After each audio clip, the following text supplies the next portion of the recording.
Hi, this is Marsha. And this is Kelly. We are the 2U's of 2U's Fiber Adventures. Thanks for stopping by. You'll hear about knitting, spinning, dyeing, crocheting, and just about anything else we can think of as a way to play with string. We blog and post show notes at 2usfiberadventures.com. And we invite you to join our 2U's Fiber Adventures group on Ravelry. I'm 100 Projects. And I am Better in Motion. We're both on Instagram and Ravelry, and we look forward to meeting you there. Enjoy the episode. Hi, everyone. Bit of a short episode today because we had technical difficulties with the part of the podcast where we talked about our knitting.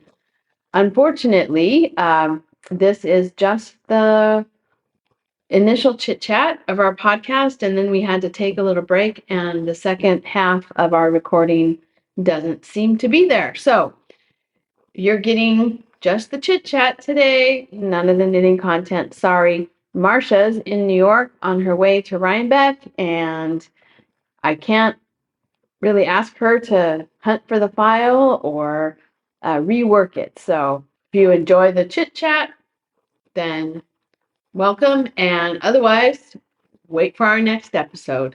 Thank you. Bye.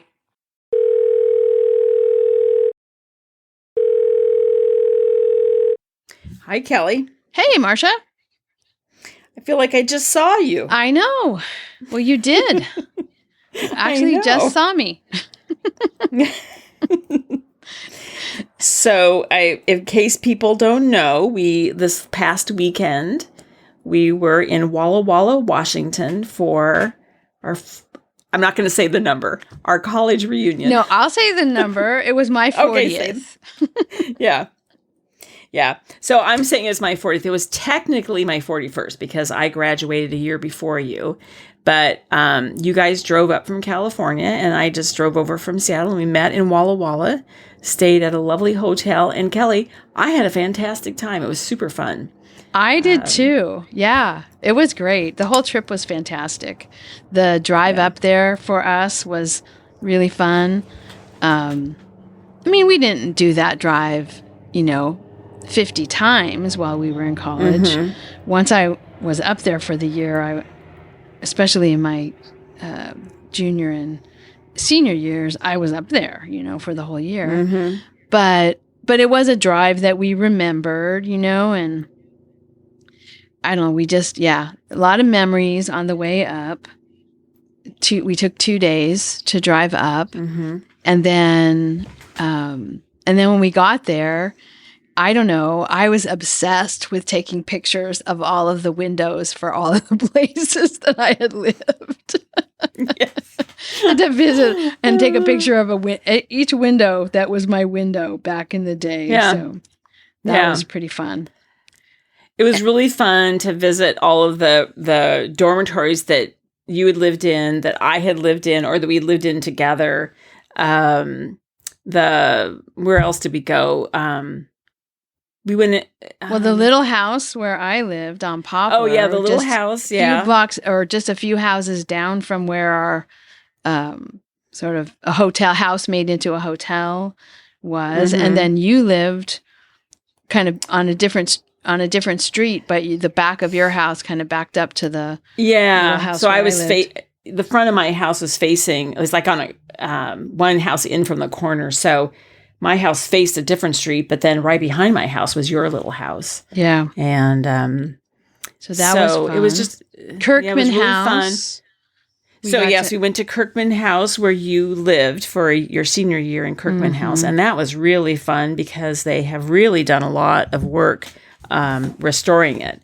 So a lot of the rooms were open that were not open before when I had seen it, and your room was open. Your old apartment has become, they've actually removed the bathroom and the kitchen, and it's a storage room now.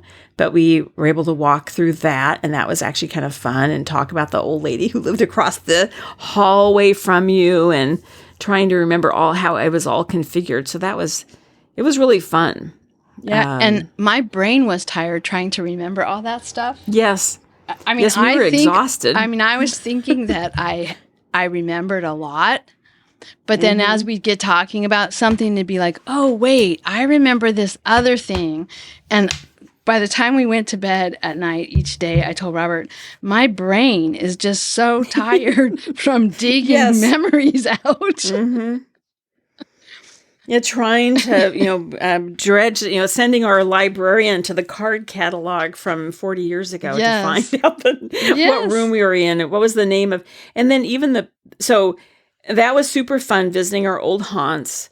We went to, for breakfast the first morning, we went to Tommy's Dutch Lunch, which we don't know why it's called Tommy's Dutch. Well, Tommy was the owner, but I don't know why it's called a Dutch lunch, because it's just a breakfast place. I don't really know why it's called that, but it's a very funky old building and small, and it was actually pretty good breakfast. I really enjoyed it. And, it's no place that you would actually look at it and say, wow, we should go to breakfast there. That place looks really looks good. like it's going to have some good food in there. Unless you really, you really have done a lot of roadside diner shopping, and you know that the place that looks the worst is going to have the best food. Mm-hmm. So we went there, and then we did have breakfast one morning at I guess our last day there. We had breakfast at the Marcus Whitman Hotel, where we had tried to stay. Robert tried to get reservations there, but it was booked. But we did have breakfast there. And when we were in school, so the Marcus Whitman Hotel now is a very lovely hotel. When we were in school, I don't think it was operating as a hotel at all. No, it was, there was a low-income restaurant. Housing. Yeah, there was a restaurant in there, though, because I did eat at the restaurant occasionally. And it was not a fancy restaurant. I mean, I wouldn't have been able to afford the kind of restaurant they have, they typically have in a hotel at that time. And I went there. It was just kind of kitty corner across from my apartment at the Kirkman house. So, it was easy to get to, even if it was snowing or dark out and I didn't want to be out, although I didn't really worry too much about being out after dark in Walla Walla in those days. But it was quite different back in the 80s. It's been renovated and sort of restored to its former glory, I have a feeling. Mm-hmm. And then we went to, it's no longer Merchant's Cafe. It's had a couple different iterations. It's now a Mexican restaurant. We went there for dinner, but that Merchant's Cafe, where we would hang out and have coffee all the time. And and of course, as we say, early 80s, this was before the whole coffee lifestyle thing had started, with Starbucks didn't exist. Well, it didn't exist in the form that it exists now, and people were not drinking espresso and lattes and all this kind of stuff. And they had them there. It was very unusual. And pastry, French pastry. And pastry, not a thing that you could find. I remember, so I had gone to Europe after high school, saved my money, and we got a rail pass and did all the,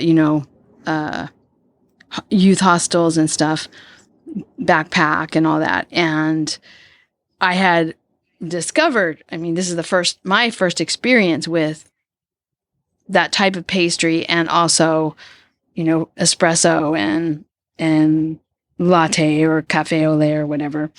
And when I came home, the friend that I had gone with, we met up again, and he said, I found this cafe. And so we met there, and I was like, wow, this is like what you can get, what we could get in Europe. And then when I went to college and I found that there was another one like that, I was like, okay, this is pretty cool. I was, nobody that I knew thought of coffee as coming from coffee beans or considered buying coffee beans and grinding them. And I remember I bought a coffee grinder at Merchant's, and my family thought I was nuts. Like, why would you do that when you can just buy perfectly good coffee at the grocery store?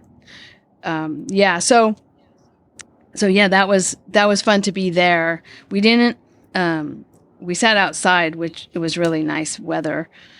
So we sat outside, which I sometimes did at Merchants, but I also remembered the upstairs, and I could see they did still have upstairs seating, and I used to sit up there too, but I didn't go up there and take a look at the space. Yeah. Yeah. And But then yeah, it was pretty fun. I will say the other thing that's changed dramatically, and we did our part, but when we were in school, there was one winery, L'Ecole number 41, I think it is. That was the only winery in Walla Walla. And there's now 140, we were told. Yeah. And so we did our part, Kelly.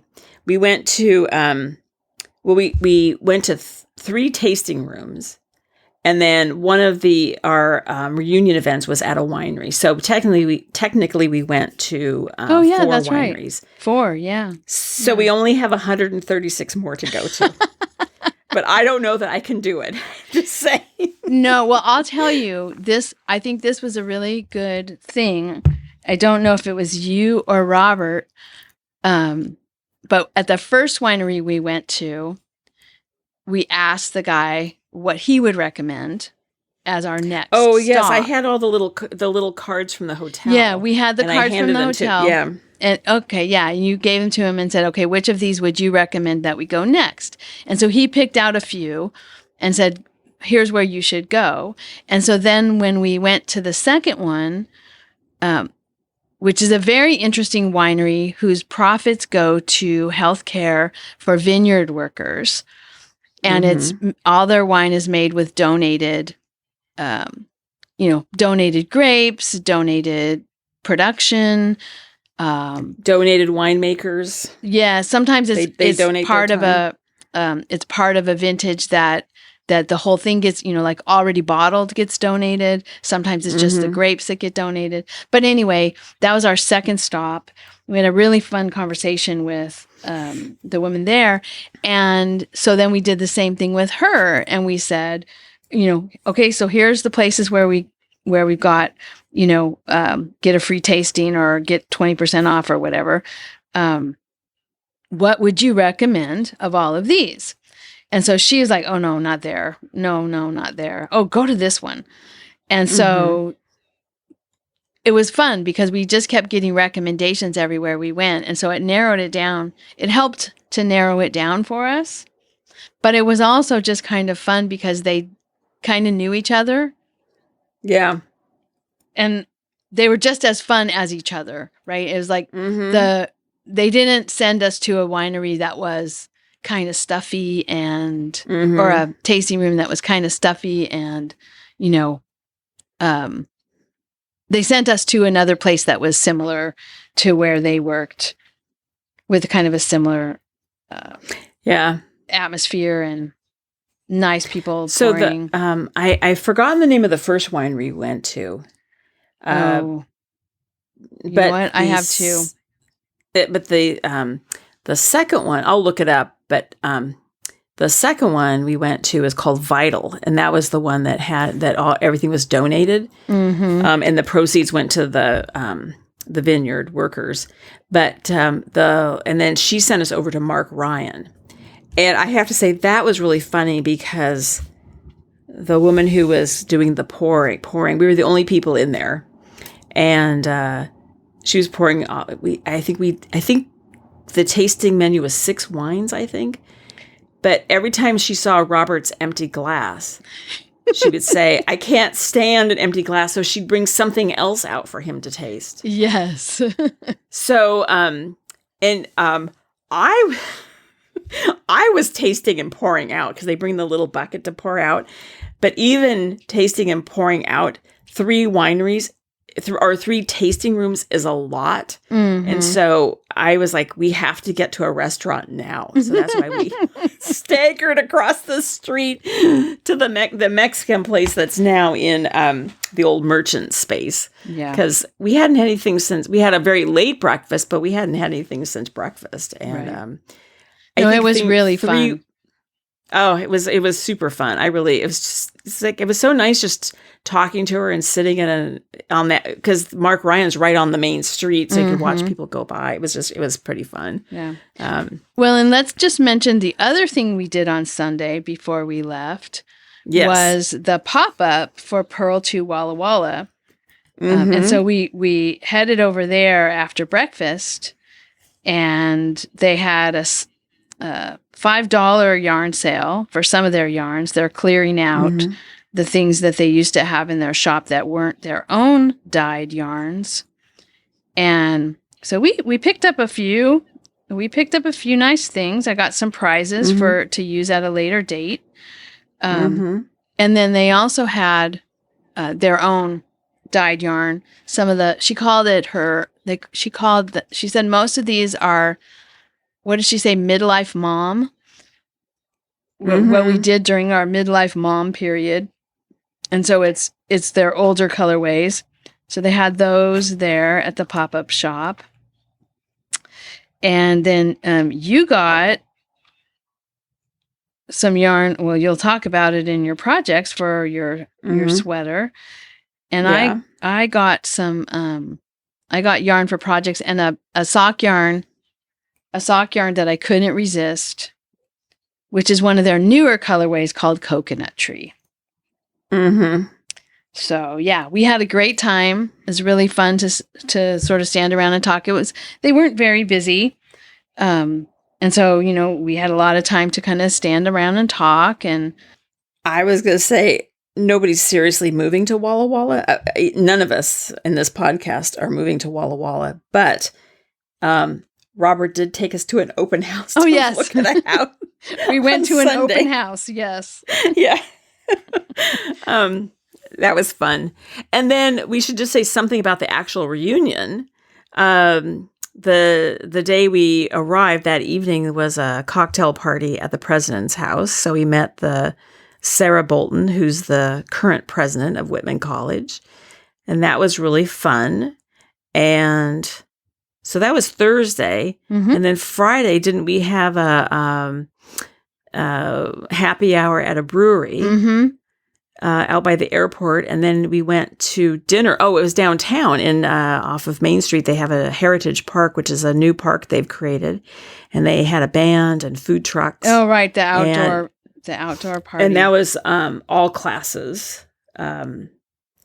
Yeah. So the cocktail party with the president was just the class of 84, but the all class party was downtown, and that was pretty fun.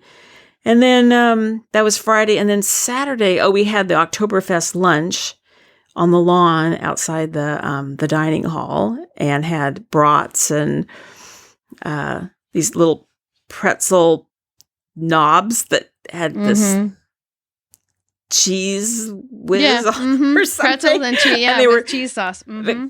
God, they were good. They were really good. Anyway, they were good. And then, dinner was the class reunion dinner at a winery. That was one of the wineries that we went to, and they had a food truck there, and it was really fun. It was a nice mix all of our events, right? Class events, and then just the class of 84 events. And I didn't know that many people in my graduating class. I mean, I recognized the names of a few of the people who were there. It was only about 20 people in our class that were there. Yeah. But it was fun. Yeah, we had a great time. So, and there was yarn, and there was wine, and there was much laughter, and lots of pictures of windows. Anyway, and we all got new apparel. I wore my Whitman College sweatshirt from the 80s. I wore that, and then I upgraded, and everybody got a little apparel, and it was just super fun. Had a great time. And we had time to sit and knit in the garden of the hotel where we were staying. So there was knitting too. There was knitting content in the first 18 minutes of our show. Yeah. Okay. So is that all we want to say about the I think so. reunion? I think that's probably more than people want to know. Yeah, nobody cares about. Nobody cares about. There's nothing worse than going to somebody else's reunion, which is what we're doing right now. And now we're making all of our listeners join us at ours. Okay, so that's it for this week. See you next time. Bye.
Thank you so much for listening. To subscribe to the podcast, visit 2usfiberadventures.com. Join us on our adventures on Ravelry and Instagram. I am Better in Motion, and Kelly is 100 Projects. Until next time, we're the 2 U's Doing our part for World Fleece.